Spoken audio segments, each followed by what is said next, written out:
What's the word I'm looking for? Completion? No, the the height of the movie, the Climax? the climax. The climax of a movie takes place at Christmas. Thanks, Ernie. You're welcome. Sounds like you reached the climax of that realization. Exactly, I did. But it's you get in I Harry don't want to Potter, hear it'll about be you reaching a climax at all, but thank you. Soundstripe.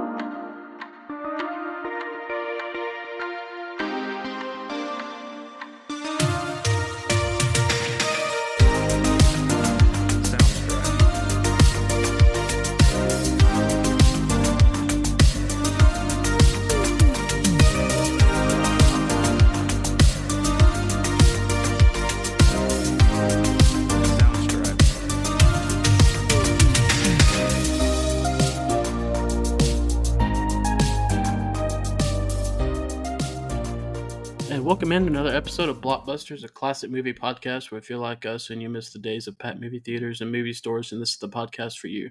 I'm your host, Caleb Suggs. Joining me is one of my co-hosts, Dakota Lowry. What's up, everybody? Merry Christmas. And Ernie Ferguson. Caleb, puppy, I'm your white knight. And, Aw. as Dakota said, Merry Christmas from the Blockbusters gang. Ah. Who would have thought? Oh. Who would have thought when we started our first episode on July 4th, we would still be doing this on Christmas? Especially when we added Ernie. Not me. That was a recipe for disaster, adding Ernie. I'm the longevity, baby. It's all about the spreadsheet. That's what gives you longevity is the spreadsheet. The spreadsheet absolutely gives it longevity. One day I'm going to go in and delete everything off the spreadsheet. Just see what you do. Good thing that's why it's on Google Docs and there's history. This week, like Dakota said, Merry Christmas. And this week, because what better Christmas movie to do on Christmas than Die Hard, right? Amen to that. So that's Ernie's pick this week. Where were you? 22 when this came out? 22? No. Let's see, it was 89, so I was probably 88. 15. 88, so I was 14. So, yeah, no. Again, this is one of those blockbuster rentals because, I mean, maybe if I was 16 or 17, I could snuck into a rated R movie, but not at this age. But it is a constant repeat for me. It's one of those things, if it's ever on TV, I'm always watching it all the time. Yeah, and it seems that it comes up a lot on TV.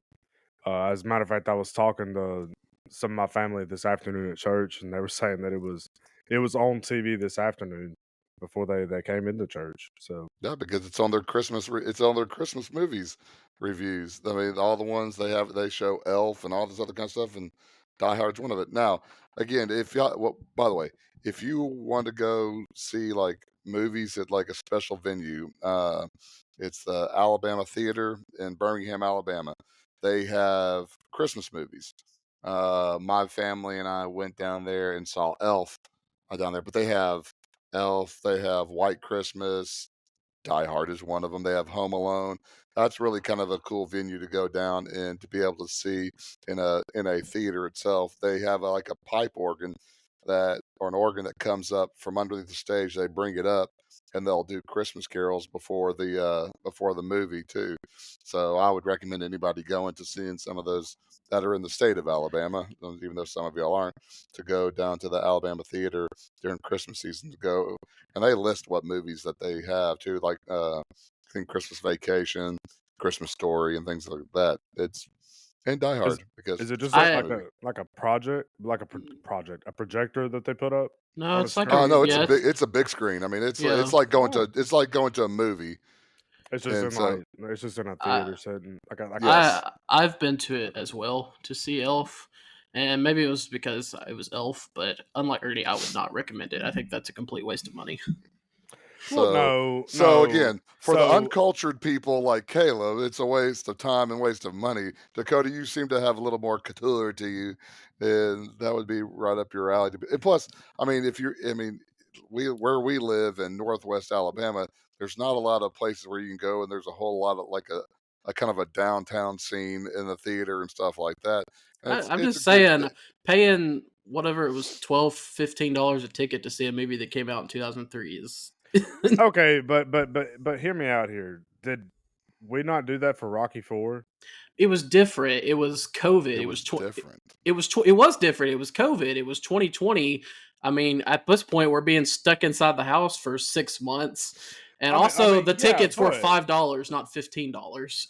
I mean, I get that, but also like if it's a movie that I think the whole point, you literally say it in our opening thing. If you miss going to packed movie theaters and seeing movies, like Ooh. if you Yeah, but can go to the movies and I watch a movie, to me, it's a much different experience than even if you do have a big TV at home. Like I don't know, it's I, more. I think you're paying more for the experience and the Yeah. atmosphere than you are paying for the movie you're watching. I mean, because you're going to a movie that you want to go see. It's not like you're test driving a movie, like a movie just comes out, and you're going to go pay and see it that you haven't seen before. So again, you're going to go pay for the experience, going to go pay for a movie that you've seen before, movie that you probably may be singing along with other people in the movie theater too.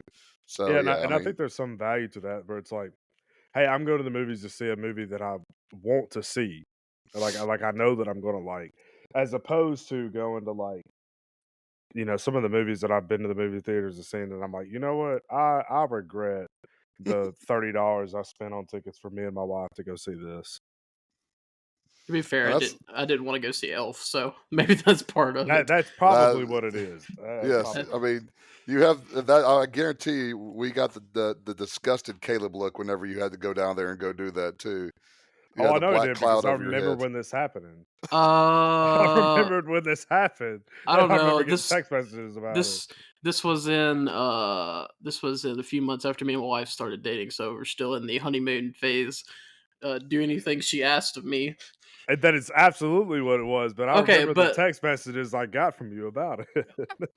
I mean, granted, you're talking about the Alabama theater. It's not the safest part of town in the middle at nighttime. It's It's better Now, than it was. It is better than it was. I will say you did drive 2 hours to watch Elf. just that's. it's, anyways, going back to the movie we're doing this week, Die Hard, that came out in '88. I mean, you're talking about really, and I want Ernie to talk on this because he was around for it, but you're talking about a movie that really has defined a genre because you're Yeah, looking at the 1980s. I mean, action movies were huge in the 1980s, but at this point, you're used to the Sylvester Stallone Rambo, the Schwarzenegger Predator, and Commando, where you have these beefed up macho dudes. yeah. And with this, it was different. You're getting a guy who's very much an everyday type. He's a cop, but he's just like an everyday type cop. I mean, there's nothing. He's not super beef and macho, and he's just a regular cop. And though With a receding hairline. I he's mean, that's another Yeah. thing too. the things he's Before there was go. a Jason Statham out there, I mean, you had Bruce Willis with a receding hairline, and also Bruce Willis was a TV star. So that's another thing. You have Sylvester Stallone and Arnold Schwarzenegger. They were movie stars, whereas Bruce Willis was a TV star who was pulling the Michael J. Fox during Back to the Future. He was doing moonlighting as a TV show and doing recording Die Hard at the same time. So that was also kind of a really big deal. But yeah, like you said, this is not. I mean, even his character, like you said, was just a cop. He wasn't a special forces cop that had special training at Quantico, to do all that kind of stuff. He wasn't a Navy SEAL. He wasn't anything like that. He was just a cop, and I think that was also big. And then on the other end of the spectrum, too, I think you have probably one of the best villains, to where, it wasn't some maniacal psycho type of guy. It was a brain, and a delegator, somebody that delegated. I mean, one of the best shots is when Hans Gruber and his crew get out of the back of that truck and they're walking into the Nakatomi Tower. That's I thought was just a great shot of just all of them walking in together. And so I thought again, I think it is you can have an action movie without having somebody that just looks like they can rip your skull off your head. I'll tell you something else I really enjoyed about this movie that they use foreshadowing a lot. I mean, just like when he's in the limo and he's pulling it up to the tower, like the just the far away shoot the shot of the tower, and I wrote several of them down that I noticed to here, like while he's on the plane and the guy's talking about take your shoes off and clench your feet into a fist, like. And then later on, halfway through the movie, he ends up barefoot in the tower to calm his nerves down. And just like the gun when Hans Gruber was up top and he hit the gun, and throughout the whole movie, I noticed it a lot where they were using foreshadowing just to I don't know, play into things, and I appreciated it at least. Yeah, they had a lot of like what they call Chekhov's guns, which just props that are used later on, like and Mhm. kind of what you said, like the Rolex watch that Holly was given at the beginning as a Christmas gift. Christmas gift. We'll follow back to that later. And again, and that's what's kind of used to release Hans Gruber off her hand was to take the watch off. So I mean, you have things like that. Then like just the scenes of the wrapping paper that again McClane will use later on that he will tape the gun to his back. So there's a lot of different things that are just kind of out there, that are able that he's able to use and other people are able to use. Uh, but also, I think it's one of these movies. Like if you watch Commando with Arnold Schwarzenegger, his one-liners are awful. They are exactly what they are. They are forced comedy that just doesn't flow. And that's one of the best things I think about Bruce Willis as an actor is that he can throw the sarcasm and the comedy into his acting without it really throwing the beat of the movie off. He's really able to kind of just to throw in those quibs here or there, and you buy into it. And I guess that kind of the New York City cop also kind of fits that persona of kind of being a butthole and then using kind of that just that sarcasm all the time. But they were able to use that comedy even Hans Gruber character and some of the other characters used humor too. Like, like when I think Theo was when they were talking about the SWAT team coming in, and he's talking about how the quarterback just went down or quarterback got sacked, something to that effect. There that this used humor without killing the vibe of the movie or being like an overly dad joke type of humor. Well, Die Hard is a 1988 American action film directed by John McTiernan and written by Jeb Stewart and Stephen E. D'Souza, based on the 1979 novel Nothing Lasts Forever by Roger Thorpe. Stars Bruce Willis, Alan Rickman, Alexander Godunov, and Bonnie Bedelia with goodness, these names. Reginald Vell Johnson, William Atherton, Paul Gleason, and Hart Bachner in supporting roles. Die Hard follows New York City Police Detective John McClane, Bruce Willis' character, who is caught up in a terrorist takeover of Los Angeles skyscraper while visiting his estranged wife during a Christmas Eve party. Die Hard was released on July 15th, 1988. On a budget of just 25 to 35 million, it grossed 139.8 to 141.5 million. It received 4 Academy Award nominations, elevating Willis to a leading man status and made Rickman a celebrity. It has what on Rotten Tomatoes? I forgot to look. 94, I believe. I believe I'm they're both 94s. It's 94, yeah. pretty accurate, and very rare to have a movie that the critics and the fans both agree on the same thing. Yeah. And also, Die Hard was selected for preservation in the National Film Registry in 2017. Wow, it took that long. Yeah, Does it? action Does it? movies don't usually get a Does lot of a love. does a movie have to be like out so many years before it can be put on the? No, I don't know I what the don't think justification so. is for that.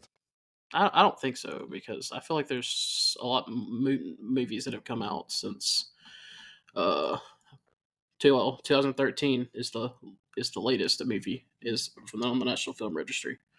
So I'm kind of surprised it took them 2017 for them to put that on there. Yeah. Oh shoot! What's interesting is how Uh, this how movies have lifelines or whatever, but uh you know this book was owned by Frank Sinatra or the playwright because he did the movie called The Detective, and so that was I think that was the John McClane character, and so Frank Sinatra at 77 years old had the first right to refusal to play John McClane in Die Hard, and luckily he said no. Because, and then you also look at it, they tried to get Stallone or Schwarzenegger for this movie, and neither one of them works for this. To me, and maybe that's just because it's so iconic for Bruce Willis and it's an iconic movie. I just don't see them as the character. I just can't see Arnold Schwarzenegger as New York City cop, anyways. But I just don't see that flying very well. You know? No, because I mean, well, especially not Schwarzenegger, but Stallone. I mean, Stallone might could do it, but like you mentioned earlier, Stallone's not good at the sarcastic. I mean, Stallone does better with the stoic, Rambo type action characters, in my opinion. Yeah, Cobra. and I don't think you could have had the scenes with Hans Gruber and John McClane with Stallone. The really repertoire that they had between the two of them, I don't think you could have had with a Stallone as an actor. Yeah. Because that's the thing.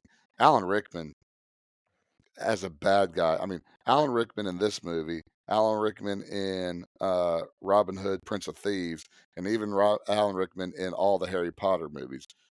He stole the show.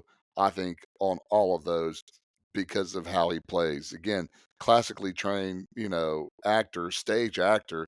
Now all of a sudden he's on the big screen, and and his presence just really, really works in all those movies, but specifically like this in Die Hard, it really, really works well.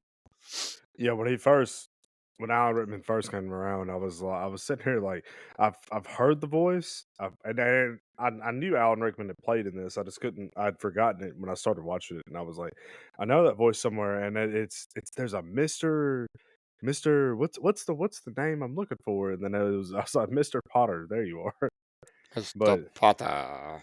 he's 100. I think he's 100% top casted in some of the movies that he plays. He his presence as soon as he steps out of that van immediately hits the Yeah. screen and just grabs you. And I mean, he for the 80s he brought a different type of villain that you Yes. just weren't used to because I mean the Mhm. 80s, I mean we're still in the Cold War in the 80s, so Soviet Union type, the Rambo villains and the Schwarzenegger villains. I mean that's the kind of villains that you're used to. So to have this guy who's very intelligent, and not the villains aren't intelligent in other action movies, but he's very sophisticated with his suit and every. I mean, what's he say to the Takagi about the nice suit he has, and he's like, I got two of I got two of them, Yeah. yeah. And also he starts talking, he quotes I can't remember who he quoted, but he said that's the signs of a or I've been classically educated or something like that. Uh, Oh yeah, I Again, mean the yeah. thing where when he goes in there, he's looking for Takagi, and he's going through all the. Well, no, okay. So the first thing he does is when they get up there, he goes through the quote. I can't even remember what the quote is, but he goes through the quote. Something I can't remember, and then he starts going looking for Takagi. He's going through all his everything, his biography. I mean, it's just everything about him is sophistication. yeah, I mean, if this was a modern day, he would have broken out the iPad and had all this information, but he had that like basically like a day planner that he had with him that he opened up and he had his notes in and he was flipping through it. Again, intelligent, well planned out, and again, well thought out. He wasn't all about just let's go in there, kick the doors down, blow people up. He was really, really likable until he shot Takigi, easy for me to say.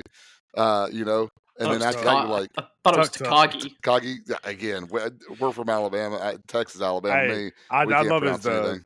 the Tuck Tuck. Where's Tuck Tuck at? Ernie's from Texas, Alabama. That yeah, Is that North or South Alabama? no, I'm that's not. what I'm my not. I'm not familiar with that city. that's what my daughter when we first moved out here from Texas, she used to tell people that she was from Texas, Alabama, and people were like, "I don't think that's a city." She said, "Yeah, I'm from Texas, Alabama."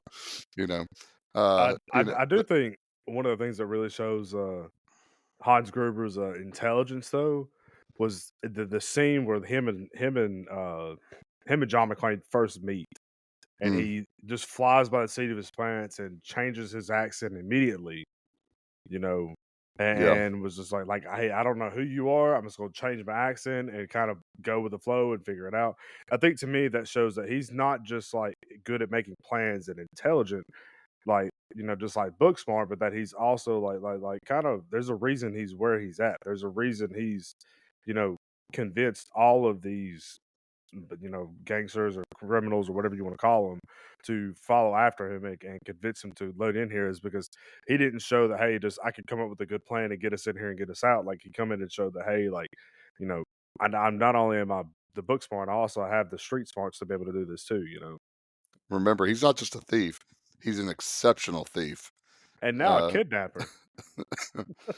yeah, that scene is also very interesting, and I guess we'll talk about it kind of later, but about John McClane being able to figure out that that he this was Hans Gruber, and somebody talked about. I remember reading that it had to do with the European cigarettes, that they were smoking, that the European cigarettes are harsher than American cigarettes, and that he just saw the way Hans was easily just taking drags off of it.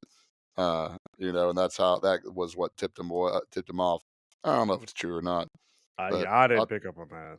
so, So but going back to your earlier question, Suggs, before we get too far away from this, in order to be considered for the National Film Registry, a film must be 10 years old and to be, quote, culturally, historically, or aesthetically significant.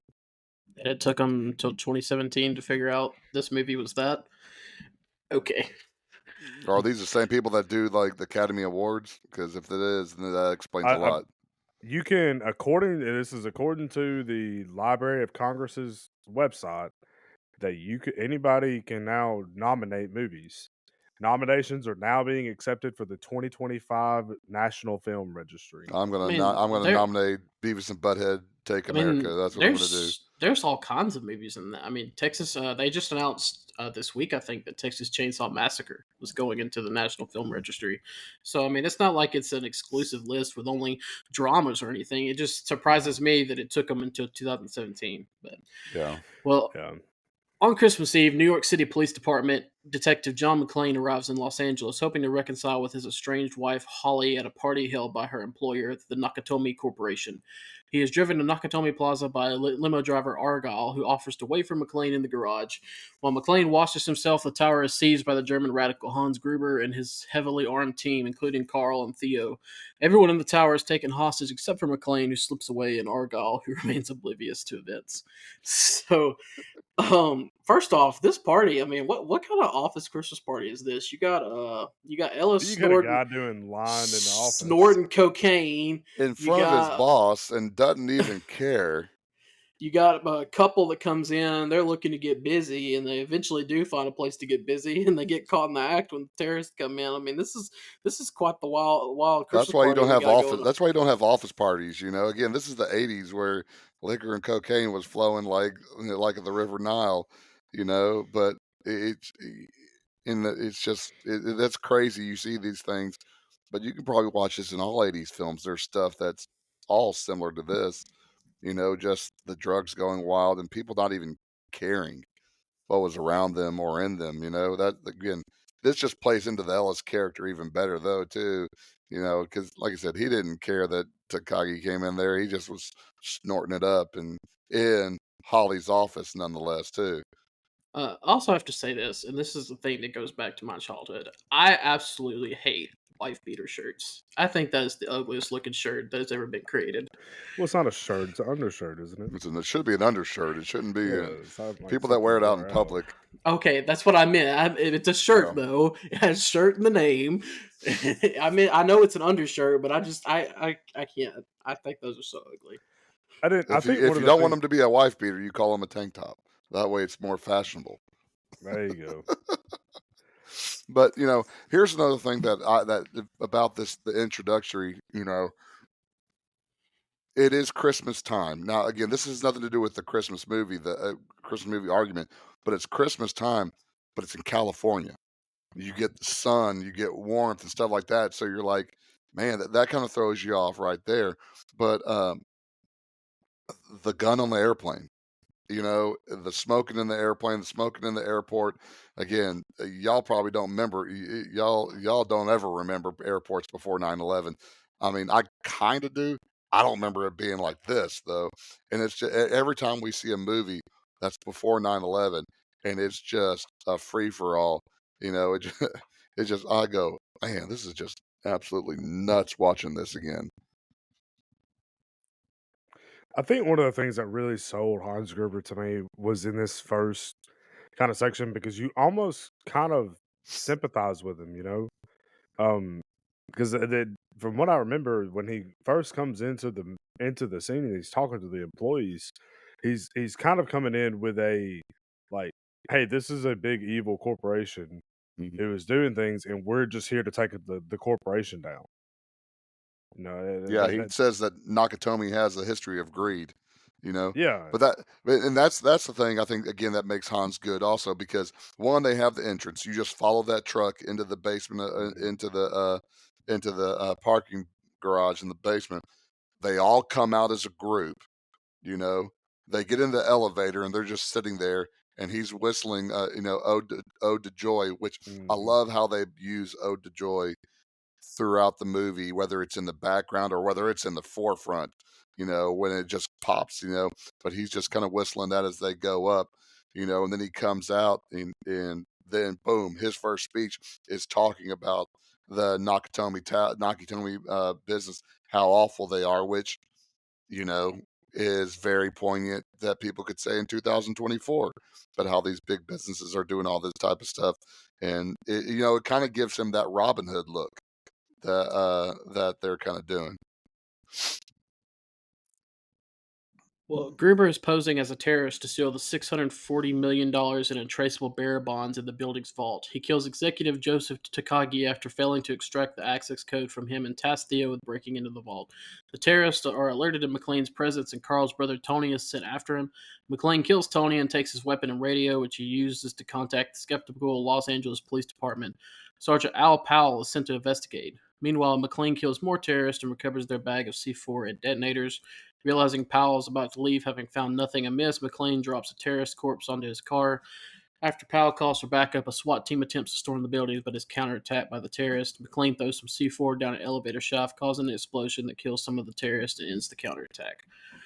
So, I mean, immediately, I mean, like you said, you get Hans Gruber coming in, and he's kind of like doing the whole terrorist thing, and kind of painted like a Robin Hood, and we find out his true colors though. Fat, I mean, the fact that he just openly kills Takagi. I mean, you think Takagi's important? He's got to keep him around, right? I mean, he shoots him down pretty quickly and shows just how ruthless he is. But we go back to the everyday thing with John McClane.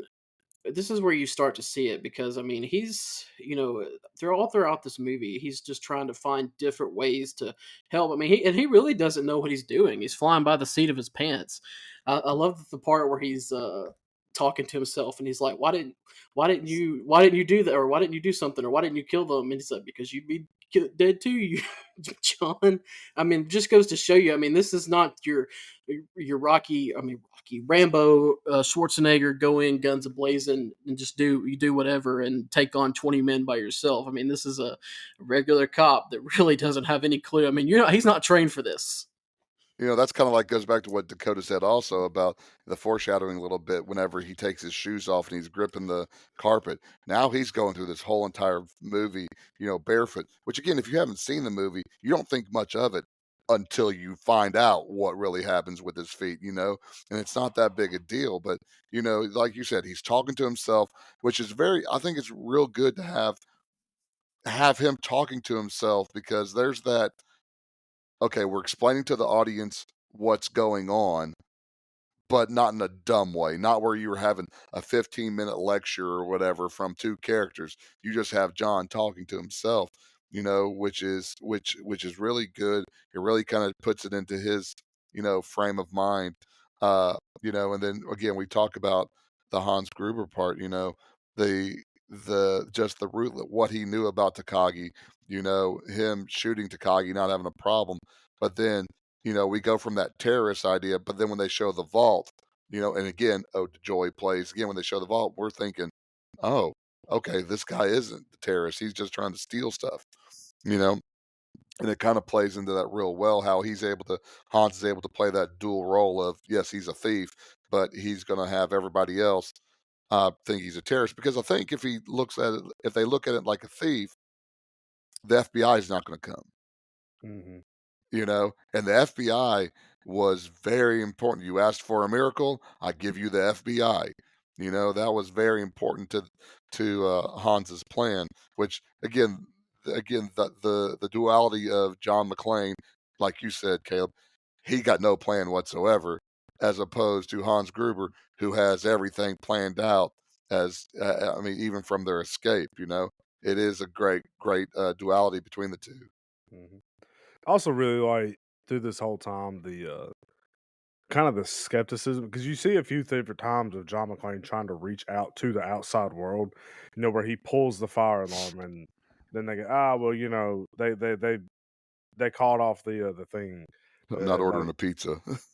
yeah, they and then you had the whole where he got the radio and made it all the way up to the roof, and he sends the SOS out to the police, and you have the radios and everything, and you know, seeing this whole time where he's going back and forth with them, and just him kind of, I can only imagine his frustration as he's walking out through here, just trying to reach out, and as a police officer himself, thinking, hey, like you're supposed to be the guys that are helping me, but now I'm here trying to reach out and to help you, and kind of getting that other end of the deal, like where he's saying like why they're hey, I know you got to be skeptical in the police field, but like then he's on the receiving end where he's like, hey, no, I need the police now, and they're not here, they're not listening to me, they're not believing me.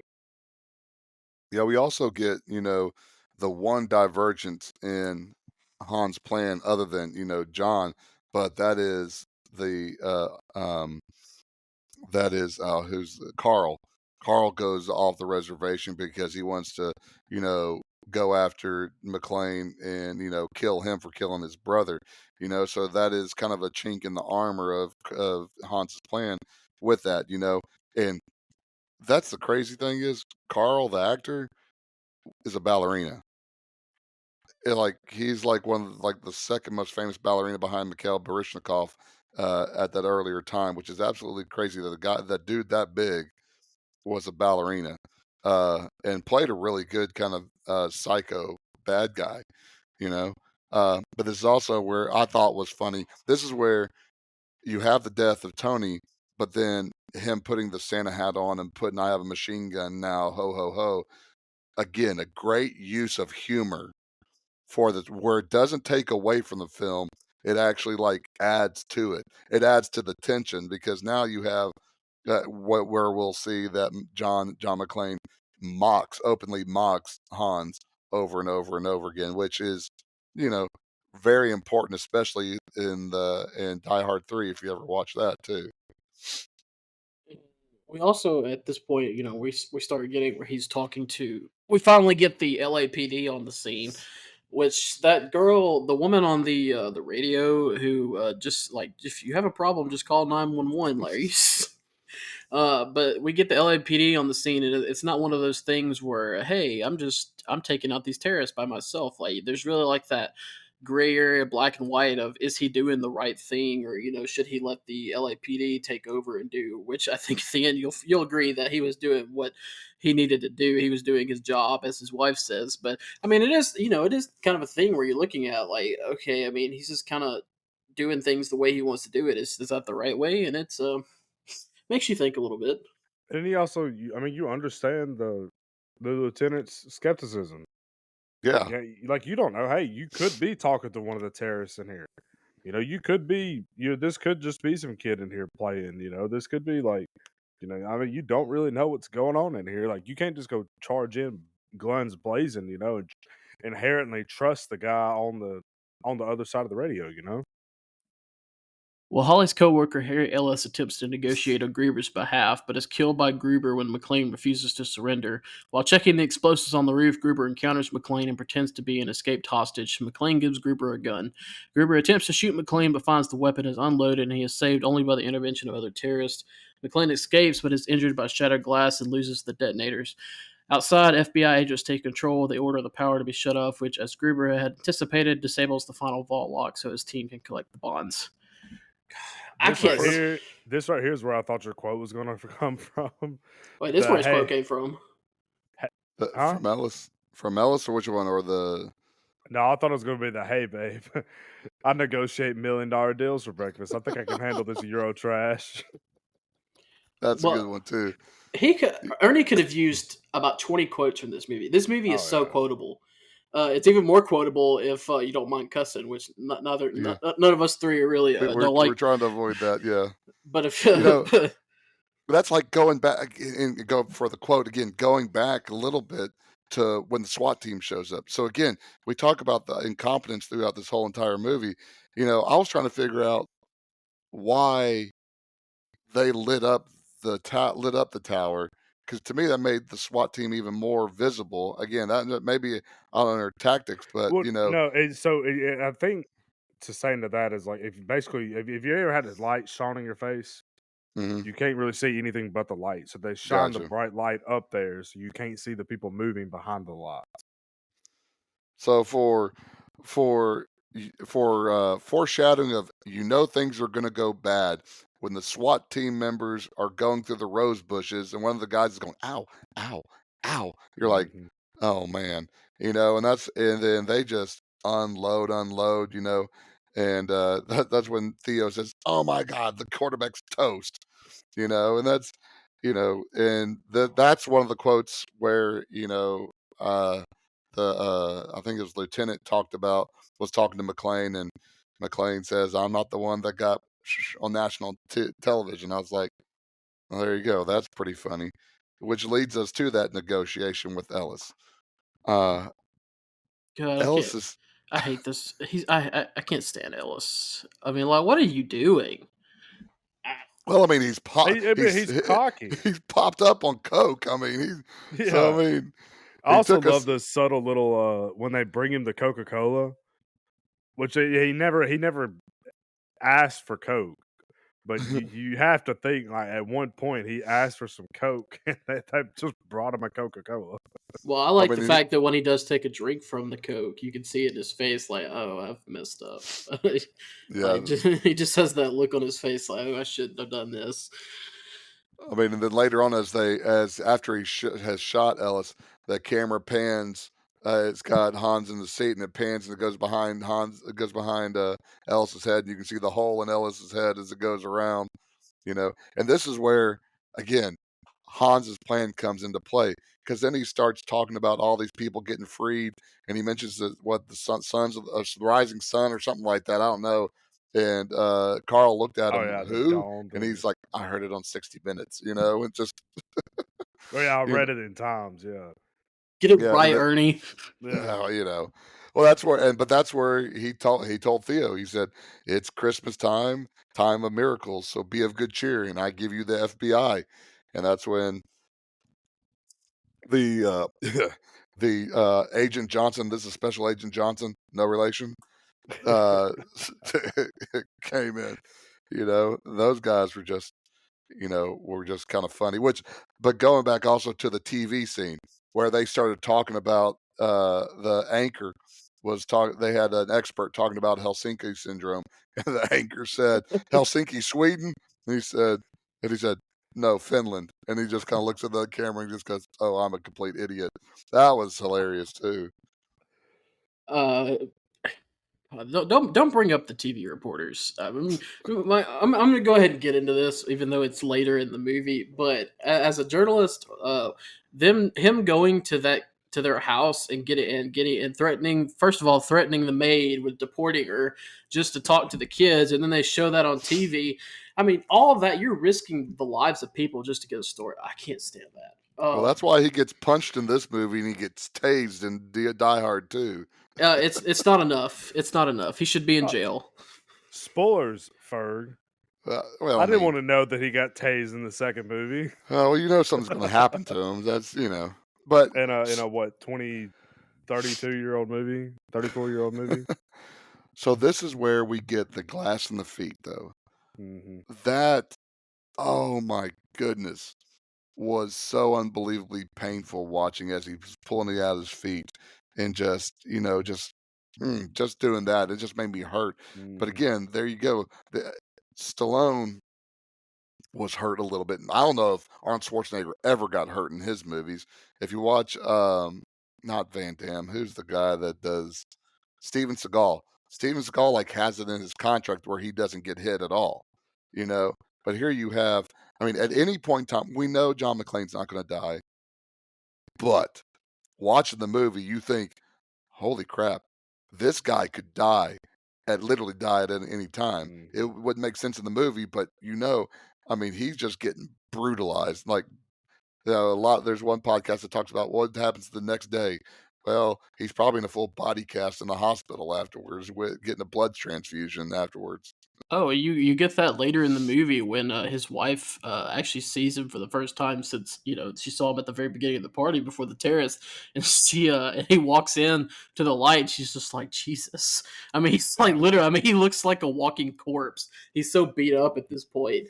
Which again, like you're saying, I mean, that's you're not getting that with other action stars. I mean, this is a wholly different movie, and it just makes it better because you're experiencing all this with him. Well, somewhat. Obviously, I don't have glass in my feet, thank God. But But this is also where you get I think you get a little bit more in depth of the main character of McCain, where you don't get with other action films. Where yeah, other action films they have a little bit of a backstory, but him able to be in like hey, like talk to my wife, say this to my wife, Al, and Yeah, talking to him, and like kind of bringing him, like you said, not only showing that he's not just this stone cold killer, and I think they really kind of did that a good job when was it Ellis or who was it? Oh, Ellis got killed earlier, and they're like, oh well, he just doesn't care about him. Like this guy should be locked up, and then he's immediately coming back to saying, hey, like I'm really sorry, like I wasn't trying to do that, like showing that, like I think, like I said earlier, it's showing that hey, this isn't just some ruthless guy who's just going to go kill people just to get the job done. yeah, Like it kind of shows how realistic he is. But then you also get the sub story with Al where he's talking about the kid, the 13 or 14-year-old kid that he shot. That like talk about with it, and getting in that moment with it.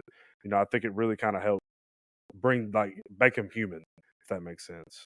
yeah. That was the true love story, was Al and John, not John and Yeah, Holly. yeah. well, the FBI Holly's agrees. only hot take. Holly's only role in this film was to get John to the tower. Other than that, there's not a whole lot she played to this movie. Hey, she gets the pregnant woman a couch. And She takes him to the bathroom. There you go. Well, the FBI agrees to Gruber's demand for a helicopter, intending to send helicopter gunships to eliminate the group. McLean realizes Gruber plans to blow the roof to kill the hostages and fake his team's death. Carl, enraged by Tony's death, attacks McLean and is seemingly killed. Gruber sees a news report by Richard Thornburg on McLean's children and deduces that he is Holly's husband. The hostages are taken to the roof while Gruber keeps Holly with him. McLean drives the hostages from the roof just before Gruber detonates it and destroys the approaching FBI helicopters.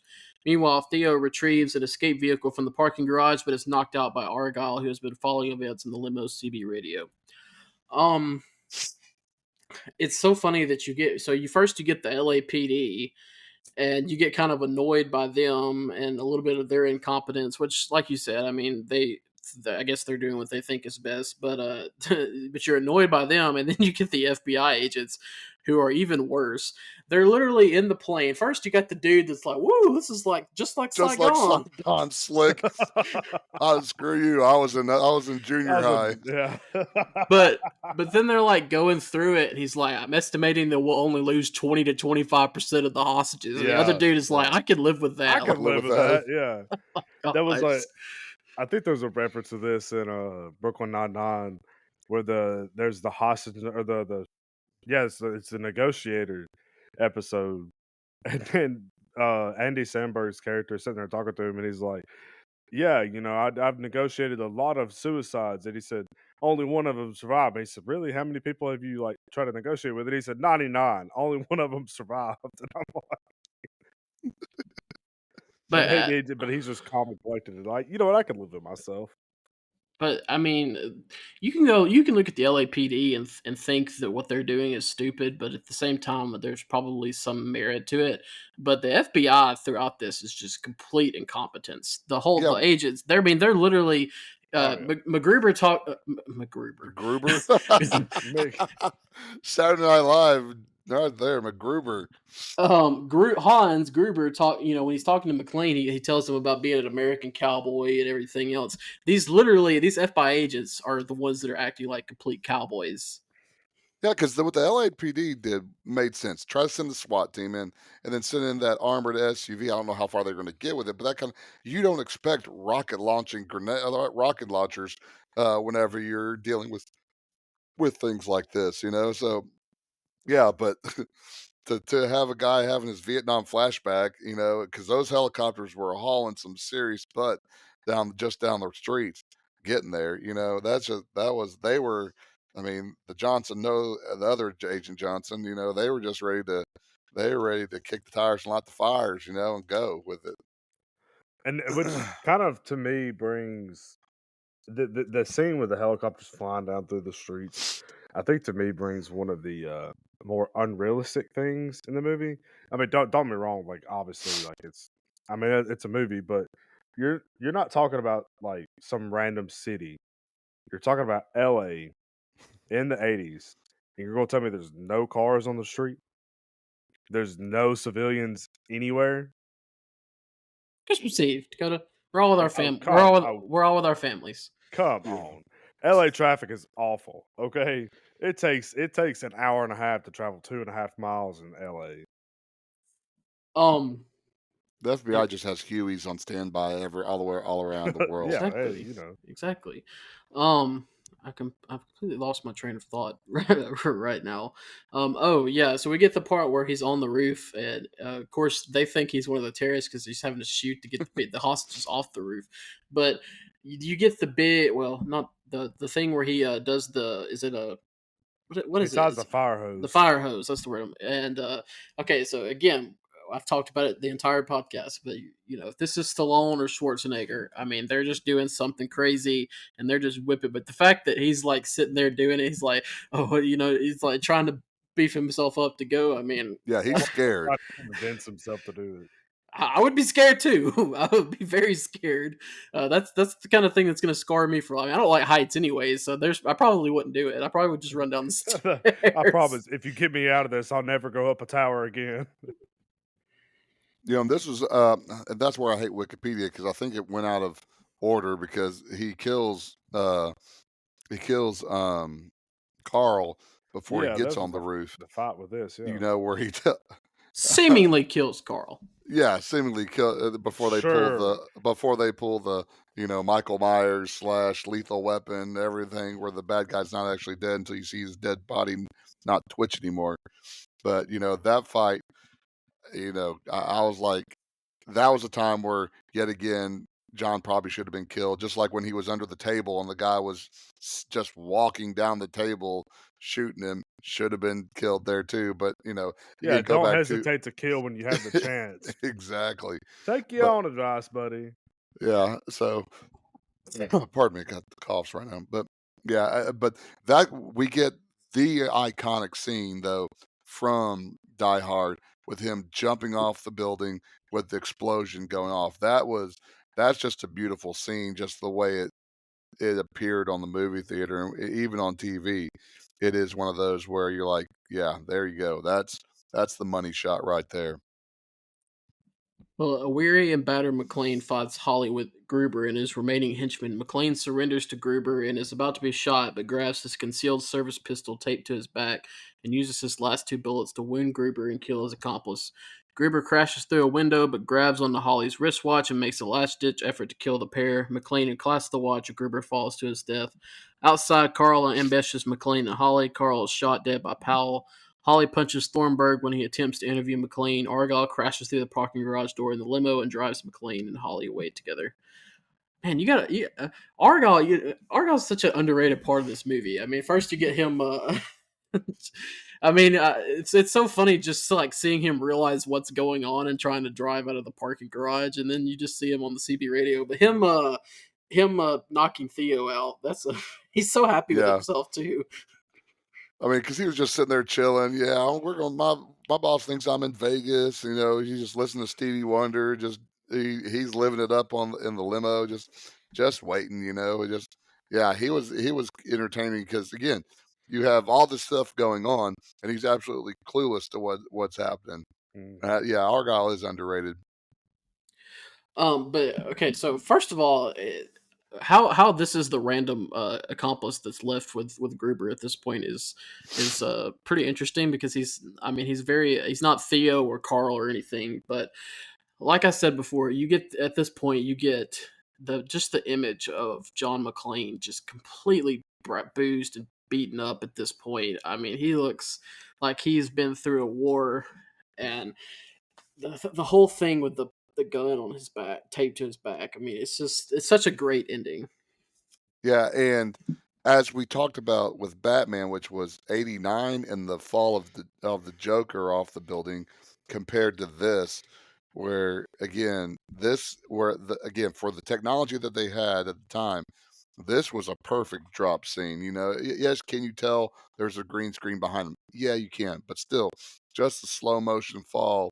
And again, from what I gather, Rickman was up 70 feet high, and they probably did one of these. Okay, we're going on 3, 1, click. So it was a surprise whenever they did let him go. And again, what we talked about earlier about plants, that watch that she got for for Christmas comes into play, where he unsnaps that wristwatch and then he falls to his death. And unlike the Joker, he's actually dead. Wait, what? No, the Joker was. It could. It's possible that the Joker didn't actually die. That goes back to theories about the Batman movie. We're not going to get into that because that's going to be a whole No. different that's thing. But yeah, I mean, look, I mean, and we get the title character. He died hard, just like Barney Stinson said. I mean, that's why he's the main character of this movie. But yeah, I mean, it's a great ending. The fall, it's a great scene, and then you get McClane with his wife, who I guess they reconcile. What does she say? They're making out on the screen, and you're telling me they didn't reconcile? That's not what I'm saying.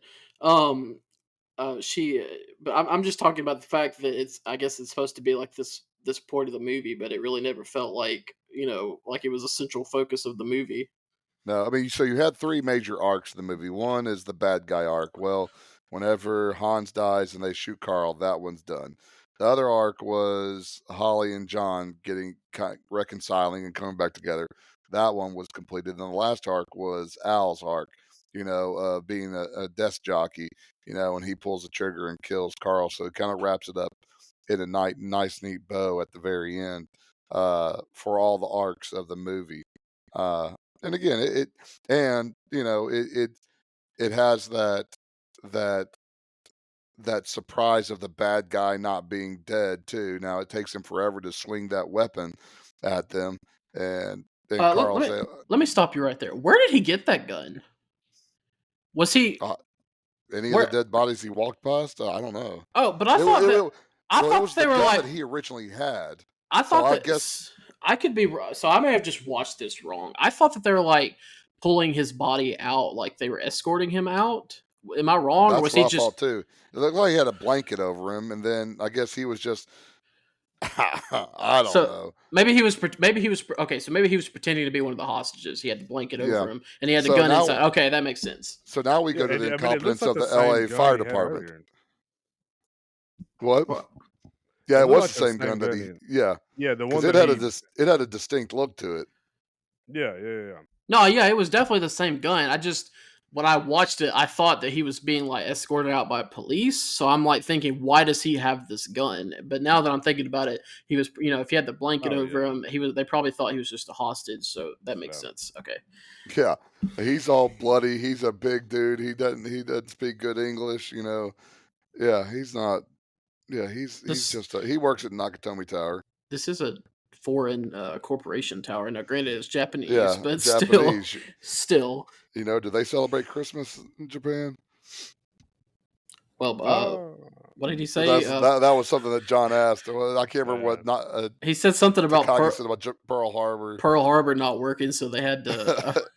That's why they sold them VCRs, I think, or something like that. I was like, well, that kind of goes to the undertone of how people thought about the Japanese taking over America too.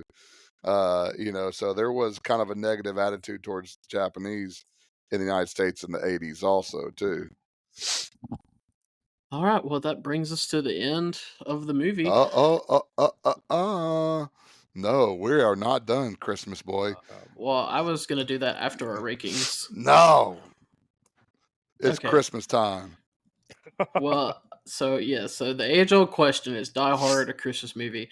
I'm gonna go. Alright. I'm gonna go first Go, you because go first. I've joked around about it, but I really don't care that much about it. No, either do I. But it's if fun. it's yeah, if you want to watch it on Christmas and say it's a Christmas movie, fine. I really don't care. That's up to you. I mean, I wouldn't mind watching it on Christmas. I would rather this be on Christmas 24/7 than Christmas Story. I'll say that. So my wife. No doubt about it. So yeah, I'm just gonna. That being said, though, I don't think it's a Christmas movie, just from the fact that, I mean, first of all, there was a point in this movie. I think it was about an hour in, where Han says something about it's Christmas, and I completely forgotten it was Christmas at this point until he said that. So I mean, it's just it's not my whole thing with the Christmas movie is if you put this movie in Halloween and they put Halloween decorations all over instead of Christmas trees, is the movie changed drastically? No, it's not changed at all, actually, except you just put Halloween. And I think if you're gonna say that just because it takes place at Christmas, that means it's a Christmas movie, then you can say that about Lethal Weapon or Rocky Four or a ton of other movies. Rambo had a Christmas tree. We did a Rambo last week. Was that last week? No, 2 weeks ago.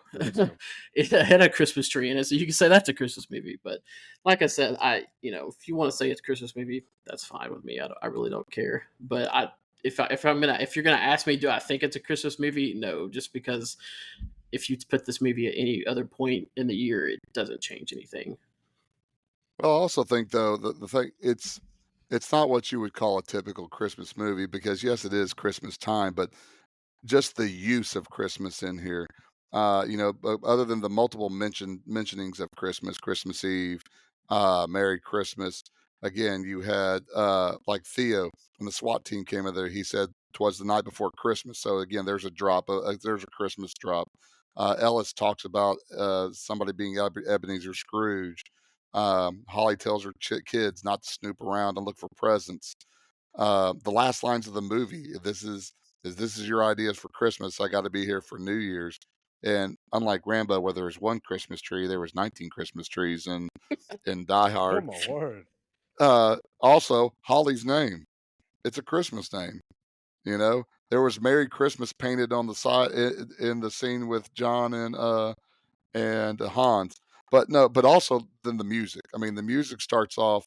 You have kind of just like some jingle bells playing in the beginning, but then what does John ask for? Some Christmas music. This is Christmas music. This is Christmas. He plays Christmas in Halls by Run DMC. And you have that. You also have Let It Snow. You have Winter Wonderland by Bing Crosby in there also.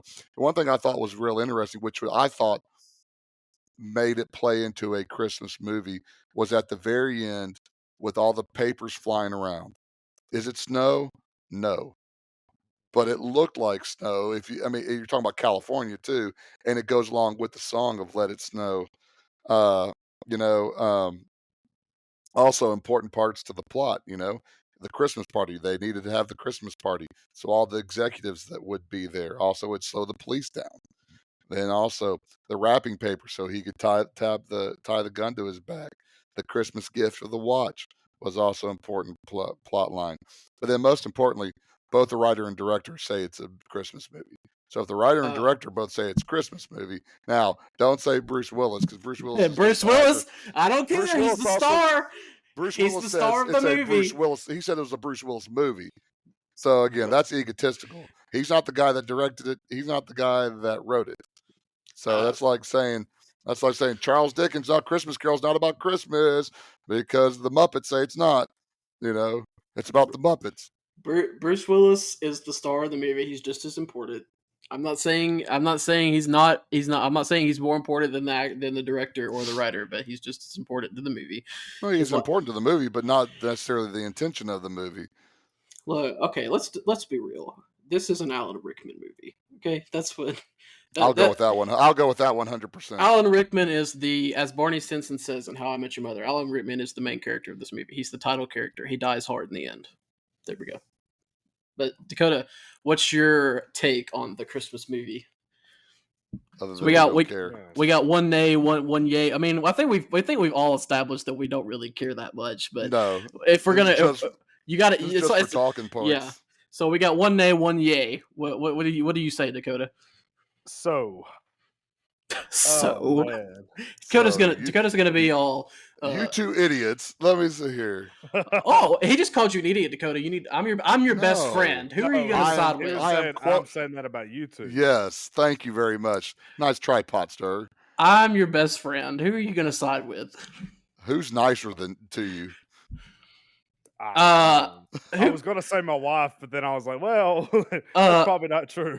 Who bought you concert tickets for one Christmas as a Christmas present? Don't tell me who's nicer.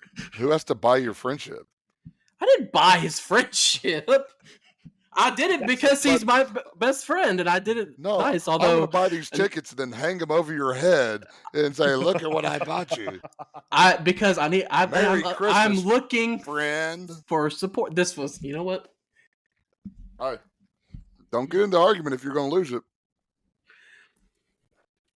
Dakota. Okay. And disgusted Caleb shows up again. I'm trying to buy his friendship. So, hey, you're the one that brought the concert tickets up, not me. Anyways, Dakota, I mean, like I said, it doesn't really matter, but is it Now I'm just sitting here wondering are my other friends going to listen to this podcast and be like, he never bought me concert tickets. He never bought me concert tickets.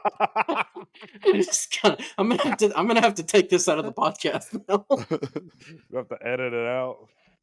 All right. Yeah, Dakota, quit stalling. Get to it. I think my biggest argument to this is I don't think if you took this and put it in another time of the year, it would work. I think there's too many of the jokes and too many of the like the music and the things like that. Mm-hmm. Like, I don't think it would work at any other time outside of Christmas. Okay. I think it's one of those things where it's like, is it a Christmas movie? Probably not. Am I going to call it a Christmas movie? Absolutely I am, because there's Christmas all over it. Yeah. Okay, but it's about as much as my wife calling Harry Potter a Christmas movie. Or it's about like saying The Shining is a Christmas movie, okay? Because it takes place at Christmas, okay? And do I think it's a Christmas movie? I think so. It's played at Christmas time. It's played, I enjoyed it. And to be honest with you, if I'm sitting here watching this in May, I'm not really going to pull it out in May and be like, you know what? Yeah, let me watch this movie about a Christmas party. I'll argue more passionately about people that say Harry Potter is a Christmas movie than I will Die Hard. I mean, I don't. Yeah, that's what I don't. No, because Harry Potter's year round. This is literally on Christmas Eve. Even some movies that necessarily, like maybe Rocky IV, okay, the ending takes place at Christmas, but the whole movie doesn't. But at the same time, at least the plot, what's the word I'm looking for? What's the end of a movie?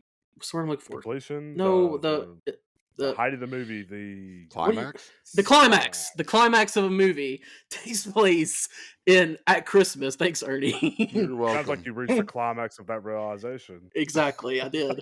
But you get Harry Potter, it'll be you reaching a climax at all. But thank you.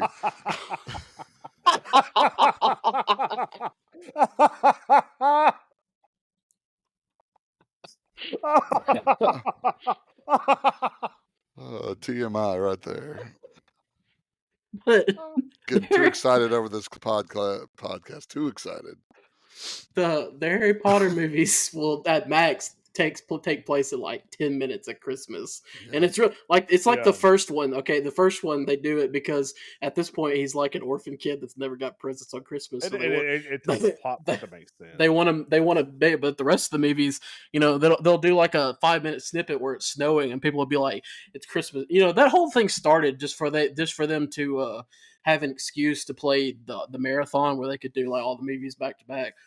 But now they'll just be like, hey, it's Alan Rickman's roommate's, best friend's, brother's, aunt's, uncle's, pet's birthday, so let's do a Harry Potter movie. I will So to say kind of that I think too much of this plot revolves around Christmas, though, for it to not be a Christmas movie. yeah, and just to kind of wrap up on this a little bit. There's a lot of movie scores that that are created, but and I've said it over again on on this episode, but the use of Beethoven's Ode to Joy Mhm. was phenomenal, almost to the point of the Flight of the Valkyries in Apocalypse Now, where they're in the Huey helicopter. Just when they got the finally got the vault open and they let the song go full blown. I was like, that's how you use music. That is, and not just that's pulling in the music that I think really really hyped up the song even more. I thought. I like how Dakota was like, uh, is this a Christmas movie? Probably not. But then he goes into the whole thing, and so he's like at the end. So in conclusion, yes, this is a Christmas movie. But all right, so we got that age old question out. Now it's time to move to the rankings part, and Dakota has apparently excused himself from the podcast. So He was so upset about you telling everybody you bought him concert tickets that he walked away, I making don't him feel like he's cheap. know. All We're gonna right, have to put a so pause. You're gonna have to put a pause in the editing for this, like, did or he we're just gonna have did to ramble on some more. I guess we offended him. did he tell us he was leaving? Uh, Oh, I'm oh, afraid. I mean, this is live broadcast here on the podcast. Oh, there. Well, what that Hold is. on. I'm still here. I just had to I had to step out for 1 second, okay? I'm coming right back.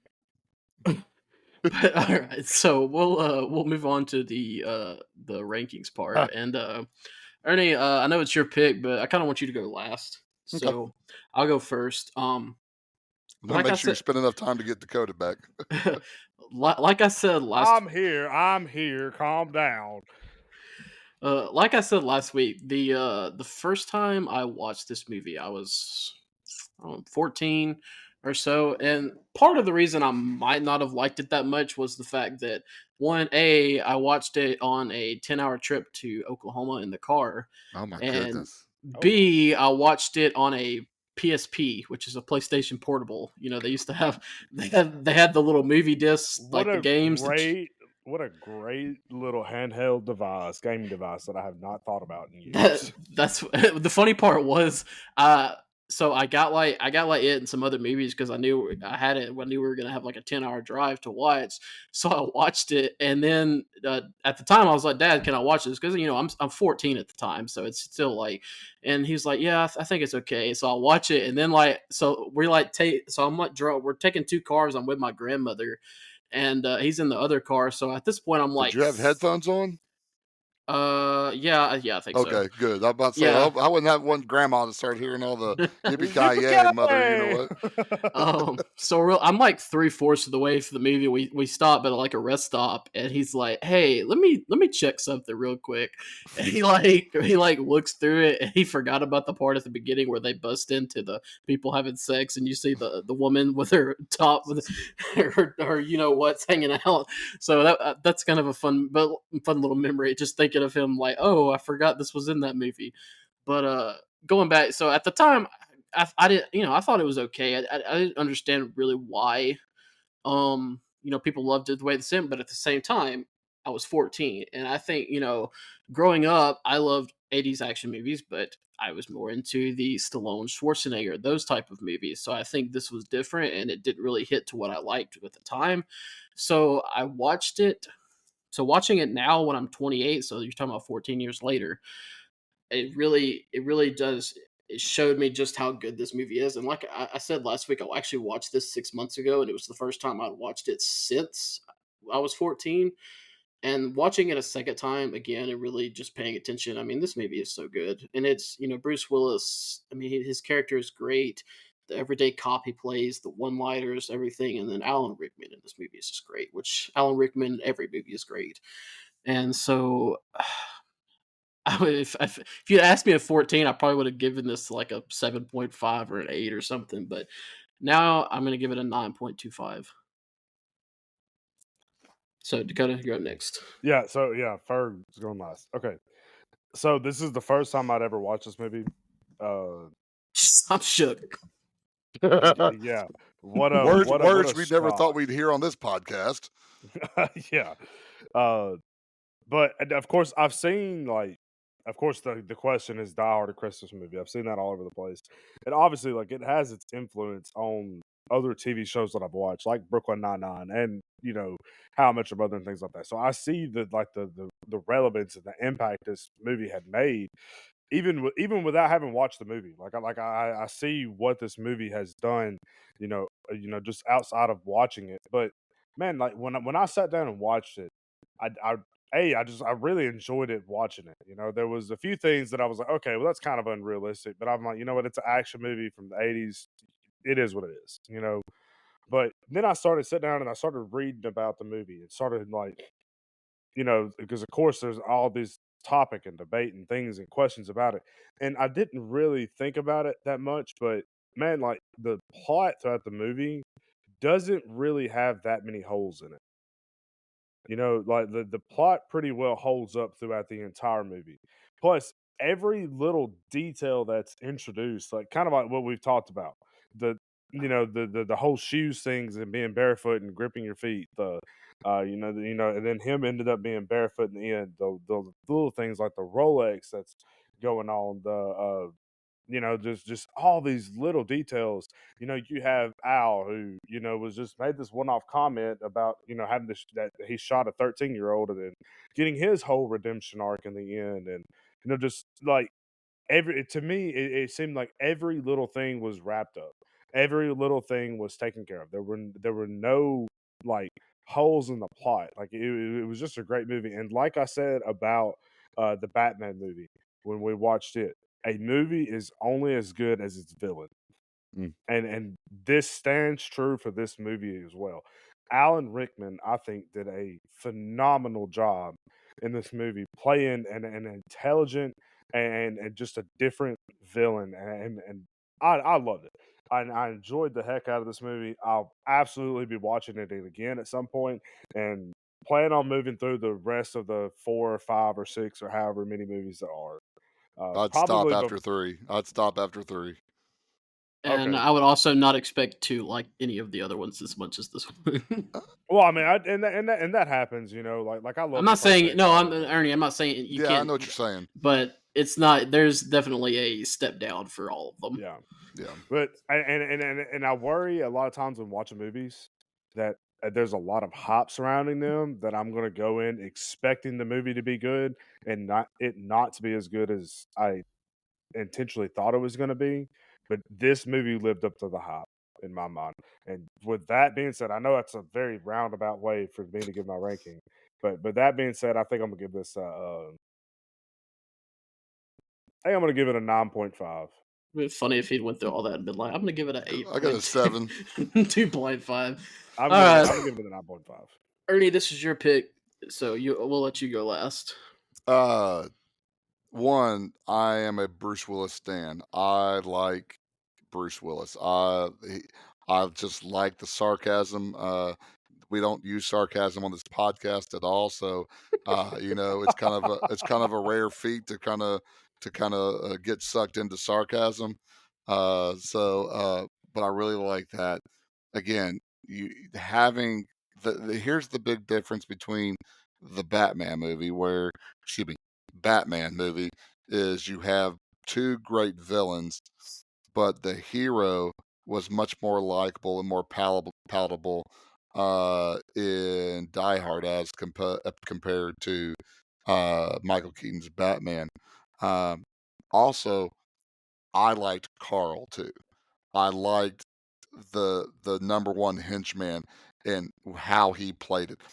As awful as Ellis was, Ellis played a great part too. I mean, the actor wasn't very good, but that's what made the part even better, was that it kind of fit, a candy nosed like butthole, and so to see him get off, you're like, eh, okay, you're a bad guy, So and my watch is talking to me again too, so I need to take that off. Help is on the way. Exactly. So, but again, I think it does a good baseline of having your not have a superhero hero, just your average ordinary man. You're having that intelligent villain, having good explosions, having good action without it just being. It's kind of over the top at times, but not just so stupidly over the top where it's campy. And again, it does a good job of balancing the humor. Um, so for me, this is a movie. If it's on, I'm watching it. I mean, it's I'm watching it over and over and over again. So for me, I'm giving this a 9.5 also. All right, so that puts us at 9.25 and two 9.5s. Oh, I messed And up. that, 9.42. Well, I wanted to do that math myself. All right, fine. 9.42. So what, Ernie? Where does that put us on our list? that ties us with first place with Alien, All right. So yeah, sounds about right. which I think that's two really genres Mhm. setting, establishing movies. And what is that? And two star making movies also. What's number two? Or what's number? Number what? 2 would be Jurassic Park, Okay, and then Back to the Future, right below that. Back to the Future, and Halloween together. Okay. All right, and if you would like to see our full list, you can check out our website, podpage.com/classic blockbusters, where we'll have all the episodes that are on there currently. Plus, like I said, you can check out our Recce's list. And then, so our episodes are available on Apple Podcasts and Spotify. And if I'm not mistaken, they are now available on YouTube, right, Dakota? Soon to be, hopefully by the end of 2024. There's now 20. Is this the 25th episode or 24th episode? This was 26. 24, 20. Yeah, This is 20. 20. No, This was 1, 24. 2, 3, 4. Hold on. it's It 24. is 24th. Yeah, Yeah, so we have 24 episodes now that I'm having to go through and edit the videos on before I can upload it to YouTube. So, and it's been a Call of Duty week, so it's been a little hard to work on it. I thought you said Call of Duty week. I was gonna say, yeah, okay, No, fair enough. no. I respect priorities. Unfortunately, there's this thing called money that we have to have. God, So sometimes I wish it wasn't overrated, but it's necessary. All right, so at 9.42, that ties it at number one with Alien. Not surprising at all. Like I said, you can check out our website, podpage.com/classic blockbusters. We also have a Facebook page, Blockbusters, a classic movie podcast. And Merry Christmas again. And this is our last episode of 2024. So I really appreciate this. We started it literally on July 4th, and here we are, still on Christmas doing it. Who would have thunk, right? That's crazy. that is kind of crazy. Do want to go ahead and say we will not be doing an episode next week. Two of our members are going to be out of town, and the other member's wife's going to be home from work, so I'm sure I need to spend some time with her. So we'll just go ahead and take the week off for vacation. So our next 25th, our 25th episode will be January 9th. which Do we know what movie we're going to do? No, we do not. Golly, we can't even tease them for Not it? even a little tease. No, that's what. Here's your tease. It's a day before my birthday, so I'm gonna pick something special. Oh, because goodness it's my pick. Calling it out, Major League 2. No, I'm not in a baseball mood. Although on that note, I do want to say rest in peace, Ricky Henderson, my favorite baseball player of all time, passed away Saturday. It was very sad. But yes, so our next episode will be January 9th. So for anybody, And we will have the YouTube channel up and going by that point too. So yeah, go back and listen to our past episodes. Yeah. That's what this is also our 5th blockbuster we had today. Oh, okay. Our category for movies. I feel like the categories are kind of getting phased out, but maybe do that. Maybe it's just going to be a thing where is it a blockbuster? We'll say if it's anything above a 9, we'll say it's a blockbuster. I feel like it's. I'm telling you, my pick last week came really, really, really close to what I thought was going to be a straight matinee video. 12. And there's still hope for the future. Yeah. But all right, so Merry Christmas, everybody. January 9th is our next episode. I'll be sure to send out a notification on our Facebook page, reminding the average 20 to 25 listeners we have per episode that we will not have an episode next week. So, all right, guys, anything to add? Enjoy your family. And Nino Brown is Blade.